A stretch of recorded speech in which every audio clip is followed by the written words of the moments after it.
औज़ुबिल्लाहिमिनश्शैतानिर्रजीम बिस्मिल्लाहिर्रहमानिर्रहीम। प्यारे लोगों, अस्सलाम वालेकुम। आज की हमारी गुफ्तगू का उन्वान है दिखावा और रियाकारी। इस वीडियो के अंदर दिखावा और रियाकारी को अलग-अलग डिफाइन करेंगे, इन दोनों के फ़र्क को वाज़े करने की कोशिश करेंगे और ख़ास तौर पर दिखावे को डिफाइन करने के बाद उसके नुकसानात का जायज़ा लिया जाएगा। नुकसानात के बाद उसकी मुख्तलिफ शक्लों को डिस्कस किया जाएगा और आखिर पर दिखावे से बचने के तरीके आपके साथ शेयर किए जाएंगे। तो आइए देखते हैं कि दिखावा क्या है। याद रहे कि दिखावा एक बातनी मर्ज है और एक ऐसी कैफियत का नाम है कि जिसमें इंसान दूसरे से किसी भी हवाले से आगे बढ़ने की जुस्तजू में रहे, उसको दिखावा कहते हैं। अच्छा, ऑन द अदर हैंड रियाकारी का तल्लुक जो है वो दीनी लिहाज से है। यानी इसका मतलब ये हुआ, जो इबादत कर रहे हैं वो इस नियत के साथ कि लोग वाह वाह करेंगे कि ये तो बड़ा परहेजगार आदमी है, नमाज, रोज़ा, हज, ज़कात, सखावत, ये सारे काम इसलिए करने हैं कि लोग वाह वाह करें, तो ये रियाकारी है। यानी दिखावा एक बातनी मर्ज है और हर मुआशरे का एक आईना है, और जिस मुआशरे में हम रहते हैं वहाँ पर ख़ास तौर पे दिखावे को बड़ी अहमियत जो है वो दी जाती है और इसका फ़रोग जो है वो दिन ब दिन बढ़ता चला जा रहा है। अमूमन देखा गया है कि हमारे लोग किरदार से ज़्यादा तस्वीर बनाने पर फोकस कर रहे हैं। दिखावा असल में एहसास कमतरी को छुपाने के लिए एहसास बरतरी का लिबास पहनना है। अब देखते हैं कि दिखावे की शक्लें कितनी हैं। तो याद रहे कि दिखावे की 4 शक्लें हैं। नंबर 1, शादी ब्याह के अंदर दिखावा। हम लोगों को दिखाते हैं कि हमारा खाना बहुत ज़बरदस्त था, बड़ी उसके अंदर डिशें हमने थी, बड़े हॉल के अंदर, महंगे हॉल के अंदर हमने बुकिंग करवाई थी, और शादी के ऊपर जेवरात की नुमाइश।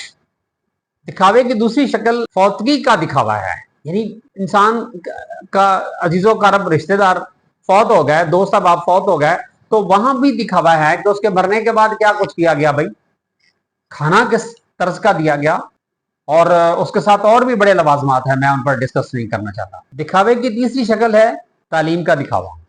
हम अपने बच्चों को महंगे महंगे स्कूलों के अंदर महंगे ट्यूटर्स अरेंज करके देते हैं, और ताकि लोग समझें कि हमारे बच्चे जो है वो आला तालीम हासिल कर रहे हैं, बड़े स्कूलों के अंदर, बड़े कॉलेजों के अंदर, बड़ी महंगी यूनिवर्सिटीज़ के अंदर जो है वो तालीम हासिल कर रहे हैं। तो वो जो एहसास है, तालीम हासिल करना बुरी बात नहीं है, वो जो एहसास है इस बात का कि मेरे रिश्तेदार, मेरे दोस्त अहबाब, मेरे जानने वाले या ना जानने वाले वो देखें मैं बहुत बड़ा आदमी। दिखावे की चौथी और आखिरी शक्ल जो है वो है सोशल मीडिया के ऊपर दिखावा। बहसियत कौम हम वो जाहिर करने की कोशिश करते हैं जो हम नहीं हैं, और हम अपनी गुफ्तगू में वो पॉइंट्स उठाते हैं जो हमारे अंदर मौजूद नहीं होते। तो सोशल मीडिया के ऊपर जो दिखावा है उसने आज के जदीद दौर के अंदर तमाम चीज़ों को पीछे छोड़ दिया है।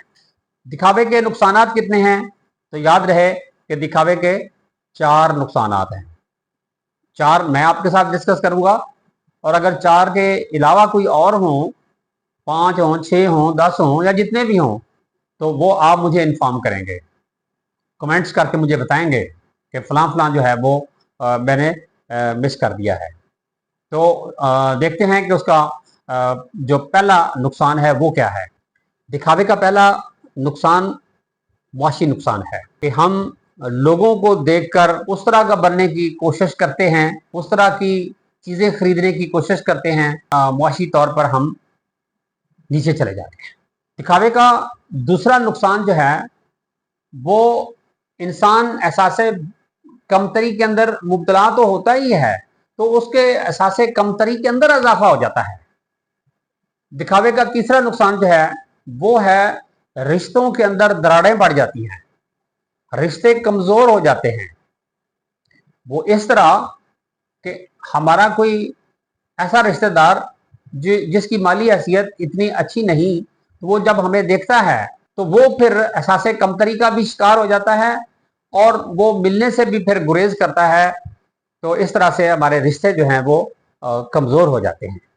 दिखावे का चौथा और आखिरी नुकसान ये है कि दिखावे की वजह से झूठ प्रमोट होता है। क्या ये मुमकिन है कि हम दिखावे से बच जाएं? जी हाँ, ये बिल्कुल मुमकिन है। उसका हल मौजूद है और उसके हल के लिए 4 तरीके हैं। नंबर 1, सादगी। याद रहे कि दीन इस्लाम ने सादगी के ऊपर जोर दिया है। अपनी जिंदगी के अंदर सादगी, अपने खाने पीने के अंदर सादगी, अपने शादी ब्याह के अंदर सादगी, हमारे तमाम मामलात के अंदर सादगी को अल्लाह ताला ने पसंद किया है। और नबी पाक सल्लल्लाहु अलैहि वसल्लम की हयात तैयबा ने अमली तौर पर सादगी का हमें दरस दिया है। दिखावे से बचने का जो दूसरा तरीका है वो है किरदार साजी। और किरदार साजी जो है वो तलबा और तालिबात की भी होनी चाहिए और बड़ों की भी होनी चाहिए, वालदैन की भी होनी चाहिए, दुकानदारों की भी होनी चाहिए, सरमायादारों की भी होनी चाहिए। हर एक की जो किरदार साजी है वो होनी चाहिए, लेकिन उसकी इब्तिदा जो है वो तालीमी इदारों के अंदर से होती है कि किरदार को बनाना है। जब वो किरदार अच्छे सांचे के अंदर ढल जाता है तो फिर उसको वादे मुखालफ जो है वो परेशान नहीं कर सकती। दिखावे से बचने का तीसरा तरीका है सोशल मीडिया से वक्फा। आप गौर से सुने, सोशल मीडिया को तर्क नहीं करना, कर भी नहीं सकते, तो सोशल मीडिया से थोड़ा सा वक्फा लेना है शौरी तौर पर। वो रोजाना की बुनियाद पर भी हो सकता है और हफ्तावार भी हो सकता है, माहाना की बुनियाद के ऊपर भी हो सकता है। ये आपकी काम की नौयत के हवाले से मैं गुजारिश कर रहा हूं। तो सोशल मीडिया से आपने वक्फा लेना है।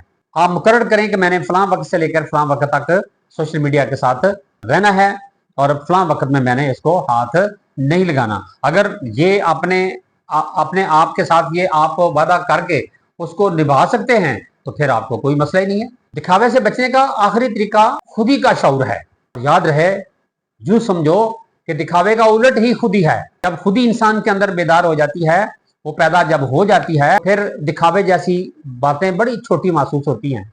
इससे बंदा बच सकता है। वो इकबाल ने खूब कहा कि खुदी को कर बुलंद इतना कि हर तकदीर से पहले खुदा बंदे से खुद पूछे, बता तेरी रजा क्या है, बता तेरी रजा क्या है। आपकी समातों का शुक्रिया।